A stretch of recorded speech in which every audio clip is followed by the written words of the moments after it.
은행에서 온 알림 메시지가 김순호의 손목을 얼어붙게 만들었습니다. 평생 모은 퇴직금 계좌에서 200만 원이 사라진 것이었죠.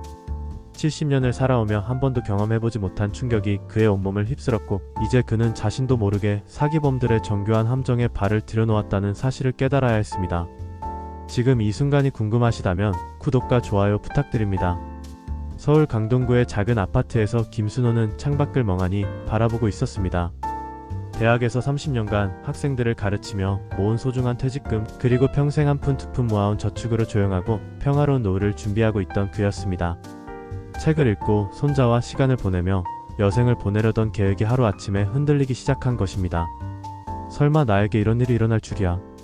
순호는 스마트폰을 다시 한번 확인했습니다. 분명히 어제까지만 해도 아무 이상이 없던 계좌 잔액이 갑작스럽게 줄어 있었습니다. 가슴이 두근거리기 시작했고 무언가 잘못되었다는 불안감이 그의 마음을 짓눌렀습니다. 그때 문득 어제 저녁에 받았던 전화가 떠올랐습니다. 정부 기관에서 걸려왔다고 했던 그 전화 말이죠. 발신자는 매우 정중하고 친절한 목소리로 말했습니다. 안녕하세요, 김순호님. 정부 긴급생활비 지원 대상자로 선정되셨습니다. 본인 확인을 위해 주민등록번호 뒷자리만 말씀해 주시면 바로 지급 처리해드리겠습니다. 처음에는 의심스러웠습니다. 하지만 전화번호가 실제로 정부기관 번호로 표시되고 있었고 상대방은 그의 이름과 주소까지 정확히 알고 있었습니다. 더욱이 최근 뉴스에서 정부 지원금에 대한 이야기를 들었던 터라 혹시나 하는 마음이 생겼던 것입니다. 하지만 신중한 성격의 순호는 조금 더 생각해보겠다고 답했습니다. 그러자 상대방은 더욱 친절하게 말했습니다. 네, 물론입니다. 다만 오늘까지만 접수가 가능하니 너무 늦지 않으시길 바랍니다. 많은 분들께서 혜택을 받고 계십니다. 그날 밤 순호는 많은 고민을 했습니다. 정말 정부 지원금일 수도 있지 않을까? 요즘 같은 어려운 시기에 정부에서 도움을 주는 것일 수도 있다고 생각했습니다. 결국 다음날 아침 그는 다시 걸려온 전화의 주민등록번호 뒷자리를 알려주고 말았습니다. 그런데 그것이 모든 위험의 시작이었습니다. 며칠 후 이번에는 더욱 충격적인 전화가 걸려왔습니다. 전화를 받는 순간 순호의 심장이 멈출 뻔했습니다. 손자 민수의 목소리였기 때문입니다. 할아버지, 큰일 났어요. 친구와 사고가 났는데 급하게 치료비가 필요해요. 부모님께는 말하기 어려워서 할아버지께 먼저 연락드렸어요. 목소리는 분명히 민수였습니다. 평소 듣던 그 목소리 톤과 말투가 그대로였습니다. 하지만 뭔가 이상했습니다. 민수는 평소 할아버지라는 호칭보다는 할아버지 성함을 부르는 경우가 많았는데 말이죠. 얼마나 필요한데? 300만 원 정도요. 정말 급해요, 할아버지. 지금 당장 병원비를 내야 해서요. 순호의 마음이 급해지기 시작했습니다. 손자의 안전이 걱정되었고 도움이 필요하다는데 망설일 이유가 없었습니다. 하지만 그 순간 이상한 점을 발견했습니다. 전화 연결 상태가 조금 어색했고 배경에서 들리는 소리가 평소 민수가 있는 환경과 달랐습니다. 민수야, 혹시 내가 맞니? 우리 집 강아지 이름이 뭐지? 잠깐의 침묵이 흘렀습니다. 그리고 전화가 끊어졌습니다. 순호는 즉시 민수에게 직접 전화를 걸었습니다. 민수는 멀쩡히 학교에서 수업을 듣고 있었고 아무런 사고도 일어나지 않았다고 했습니다. 그제야 순호는 깨달았습니다. 요즘 뉴스에서 들었던 AI 기술로 목소리를 조작하는 사기가 바로 이것이었구나. 식은땀이 등을 타고 흘렀습니다. 만약 가족 확인 질문을 하지 않았다면 큰 피해를 당할 뻔했습니다. 하지만 사기범들의 공격은 여기서 끝나지 않았습니다. 일주일 후 이번에는 문자 메시지가 도착했습니다. 국민건강보험공단에서 보낸 것처럼 보이는 메시지였습니다. 건강검진 결과 간 기능의 이상, 소견이 발견되었습니다. 정밀검사와 치료비 지원이 가능하니 즉시 연락 주시기 바랍니다. 순호는 최근 건강검진을 받았고 나이가 들면서 건강에 대한 걱정이 많았습니다. 간 기능 이상이라는 말에 가슴이 철렁했습니다. 하지만 이번에는 조금 더 신중하게 행동했습니다. 먼저 실제 국민건강보험공단 홈페이지에 접속해서 자신의 건강검진 결과를 확인했습니다. 다행히 모든 수치가 정상이었습니다. 그리고 공단에 직접 전화를 걸어 확인해보니 그런 문자를 보낸 적이 없다는 답변을 받았습니다. 또 한 번의 사기 시도를 막아낸 순호였지만 사기범들의 수법은 점점 더 정교해지고 있었습니다.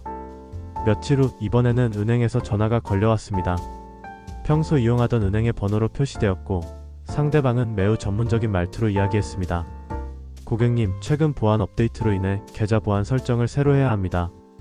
지금 문자로 전송되는 OTP 번호를 말씀해 주시면 즉시 처리해 드리겠습니다. 순호의 휴대폰에 정말로 은행에서 보낸 것 같은 인증번호가 도착했습니다. 6자리 숫자였습니다. 상대방은 계속해서 빨리 처리해야 한다고 재촉했습니다. 고객님, 보안 업데이트가 지연되면 계좌가 정지될 수 있습니다. 지금 받으신 인증번호만 말씀해 주세요. 하지만 순호는 이미 여러 차례의 사기 시도를 경험한 후였습니다. 아무리 그럴듯해도 전화로 중요한 정보를 제공해서는 안 된다는 것을 깨달았던 것입니다. 죄송하지만 은행에 직접 방문해서 처리하겠습니다. 전화를 끊고 바로 은행 공식 번호로 연락했습니다.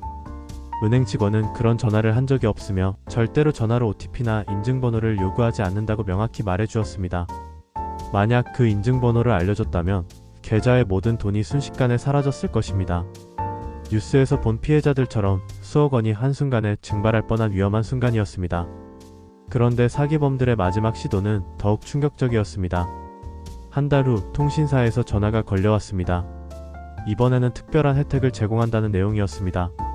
고객님께 특별 요금 할인 혜택을 드리려고 합니다. 간단한 동의만 받으면 바로 적용됩니다. 네, 동의합니다. 라고 말씀해주세요. 순호는 이상하다고 생각했습니다. 왜 굳이 말로 동의를 받으려고 할까요? 서면으로 된 계약서나 문자 동의가 일반적인데 말이죠. 서면으로 된 계약서를 먼저 보내주세요. 그걸 검토한 후에 결정하겠습니다. 상대방은 계속해서 지금 당장 간단히 동의만 해주면 된다고 재촉했습니다. 하지만 순호는 단호하게 거절했습니다. 나중에 뉴스에서 알게 된 사실이지만 만약 그때 네, 동의합니다 라고 말했다면 그 음성이 녹음되어 AI 기술로 편집되어 고액 대출 계약에 동의한 것처럼 조작될 수 있었습니다. 상상만 해도 끔찍한 일이었습니다. 이 모든 경험을 통해 순호는 중요한 깨달음을 얻었습니다. 사기범들의 수법이 갈수록 정교해지고 있고 특히 AI 기술을 악용한 새로운 형태의 보이스피싱이 등장하고 있다는 것이었습니다.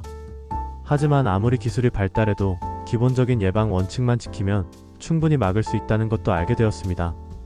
첫 번째, 어떤 기관에서 전화가 와도 절대로 전화상에서 개인정보를 제공하지 않는 것입니다. 주민등록번호, 계좌번호, 비밀번호 등은 절대 알려주면 안 됩니다. 두 번째, 가족이나 지인이 급하게 돈을 요구할 때는 반드시 본인에게 직접 확인하는 것입니다. 평소에 가족끼리만 아는 질문을 미리 정해두는 것도 좋은 방법입니다. 세 번째, 건강이나 각종 혜택 관련 연락이 올 때는 해당 기관에 직접 연락해서 확인하는 것입니다. 절대 서두르지 말고 차근차근 확인해야 합니다. 네 번째, OTP나 인증번호는 그 어떤 이유로도 다른 사람에게 알려주면 안 됩니다. 정말 본인이 직접 거래할 때만 사용해야 합니다. 다섯 번째, 전화상에서 네, 동의합니다. 같은 명확한 동의 표현을 하지 않는 것입니다. 모든 계약은 반드시 서면으로 확인한 후에 진행해야 합니다. 순호는 이러한 원칙들을 지키기 위해 몇 가지 기술적인 도구도 활용하기 시작했습니다. 먼저 스마트폰에 스팸 전화 차단 앱을 설치했습니다. 이미 신고된 사기 번호들을 자동으로 차단해주는 기능이 있어서 많은 도움이 되었습니다.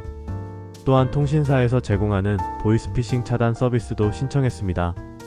의심스러운 번호에서 전화가 올 때 미리 경고해주는 서비스였습니다. 은행 앱에서는 계좌 이체 한도를 적절히 설정했습니다. 큰 금액이 필요할 때는 직접 은행에 방문하기로 했습니다. 조금 불편하더라도 안전이 우선이라고 생각했기 때문입니다. 그리고 가족들과는 비상 연락망을 구축했습니다. 급한 일이 생겼을 때 서로 확인할 수 있는 체계를 만든 것입니다. 이런 노력 덕분에 순호는 그 후로 여러 차례 더 있었던 사기 시도들을 모두 막아낼 수 있었습니다. 더 나아가 아파트 단지의 다른 어르신들에게도 자신의 경험을 나누어 많은 분들이 피해를 예방할 수 있도록 도왔습니다. 어느 날 순호는 같은 아파트에 사는 박할머니로부터 고마운 인사를 받았습니다. 순호님 덕분에 저도 사기 전화를 막을 수 있었어요. 손자 목소리로 돈을 요구하는 전화가 왔는데 순호님이 말씀해주신 대로 직접 확인해보니 가짜였더라고요. 이런 일들을 겪으면서 순호는 깨달았습니다. 개인의 조심만으로는 한계가 있고 사회 전체가 함께 경각심을 갖고 정보를 공유해야 한다는 것을요. 사기범들의 수법은 계속해서 진화하고 있습니다. 특히 AI 기술이 발달하면서 목소리 조작, 영상 조작 등 더욱 정교한 방법들이 등장하고 있습니다. 하지만 우리도 그에 맞서 더욱 똑똑하게 대응할 수 있습니다. 가장 중요한 것은 의심하는 것입니다. 아무리 그럴듯해 보여도 아무리 친숙한 목소리여도 아무리 급하다고 해도 일단 의심해보는 것입니다. 그리고 반드시 공식적인 경로로 확인하는 것입니다. 또한 가족과 주변 사람들과 정보를 공유하는 것도 중요합니다. 새로운 사기 수법이 나타나면 서로 알려주고 함께 대비하는 것이 필요합니다. 무엇보다 절대로 혼자 판단하지 말고 의심스러운 일이 있으면 가족이나 신뢰할 수 있는 사람과 상의하는 것이 중요합니다. 마지막으로 순호의 이야기를 통해 우리가 기억해야 할 5가지 절대 원칙을 다시 한번 정리해 보겠습니다. 첫째, 전화로 주민등록번호나 개인정보를 요구하면 절대 알려주지 마세요. 어떤 기관이라고 해도 예외는 없습니다. 둘째, 가족이나 지인이 급하게 돈을 요구할 때는 반드시 다른 방법으로 본인 확인을 하세요. 평소 정해둔 비밀 질문을 활용하는 것이 좋습니다. 셋째, 건강검진 결과나 각종 혜택 안내 연락이 오면 해당 기관에 직접 연락해서 확인하세요. 절대 서두르지 마시고 차근차근 확인하는 것이 중요합니다. 넷째, OTP나 인증번호는 그 어떤 상황에서도 다른 사람에게 알려주면 안 됩니다. 이것만 지켜도 대부분의 금융사기를 막을 수 있습니다. 다섯째, 전화상에서 네, 동의합니다. 같은 명확한 동의 발언을 하지 마세요. 모든 계약과 동의는 반드시 서면으로 확인한 후에 하시기 바랍니다. 김순호 씨의 이야기는 우리 모두의 이야기입니다. 누구나 사기의 표적이 될 수 있고 누구나 피해자가 될 수 있습니다. 하지만 올바른 지식과 철저한 예방 수칙만 지킨다면 충분히 막을 수 있습니다. 여러분의 소중한 재산과 평화로운 노후를 지키기 위해 그리고 주변의 소중한 사람들을 보호하기 위해 이 영상을 많은 분들과 함께 나누어 주세요. 구독과 좋아요 그리고 공유를 통해 더 많은 분들이 이런 정보를 접할 수 있도록 도와주시기 바랍니다. 기억하세요. 조금의 의심과 확인이 평생의 재산을 지킬 수 있습니다. 안전한 노후 우리 모두 함께 만들어 나가요.